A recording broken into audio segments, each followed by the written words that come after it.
बन भारत तो दिल्ली से इस वक्त की बड़ी खबर सामने आ रही है। आजसू की संभावित सीट सीली, रामगढ़, गोमिया, ईचागढ़, मांडू, जुगसलाई, डोमरी, पाकुड़, लोहरदगा और मनोहरपुर से आजसू प्रत्याशी चुनाव लड़ेंगे।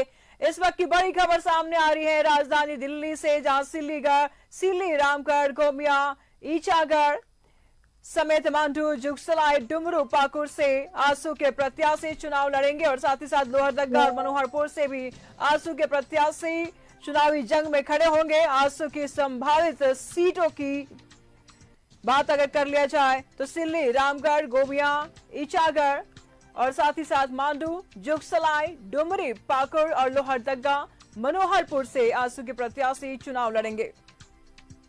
दिल्ली से इस वक्त की बड़ी खबर सामने आ रही है। विधानसभा चुनाव के मद्देनजर लगातार बीजेपी और आजसू के बीच में सीटों को लेकर के बातचीत चल रही थी। फिलहाल अब सीटों की अगर बात कर लिया जाए तो क्लियर हो गया है। सिल्ली, रामगढ़, गोमिया, ईचागढ़ से आजसू अपने प्रत्याशी को उतारेंगे, तो वही मांडू, जुगसलाई, डुमरी और पाकुड़ से आजसू अपने प्रत्याशी को उतारेंगे, तो लोहरदगा और मनोहरपुर से भी आजसू अपने प्रत्याशी को उतारेगी।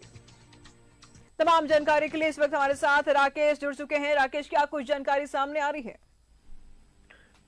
देखिए, जहां तक इंडिया गठबंधन की बात है तो इंडिया गठबंधन का जो सबसे पुराना अलायंस यहाँ है आजसू, उसके साथ सीटों का तालमेल हो चुका है।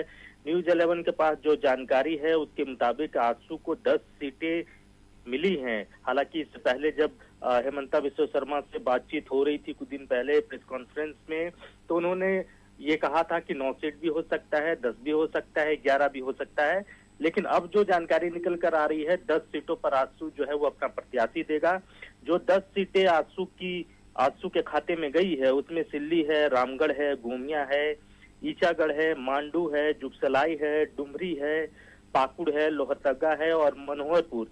ये जो 10 सीटें हैं यहाँ से आजसू अपना प्रत्याशी देगा, इस बात की पूरी संभावना है। न्यूज 11 के पास जो जानकारी है उसके मुताबिक इन सीटों पर बातचीत जो है वो फाइनल हो चुकी है आजसू की।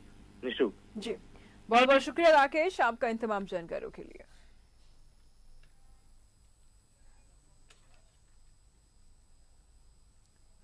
तो दिल्ली से इस वक्त की बड़ी खबर सामने आ रही, जहां बीजेपी आज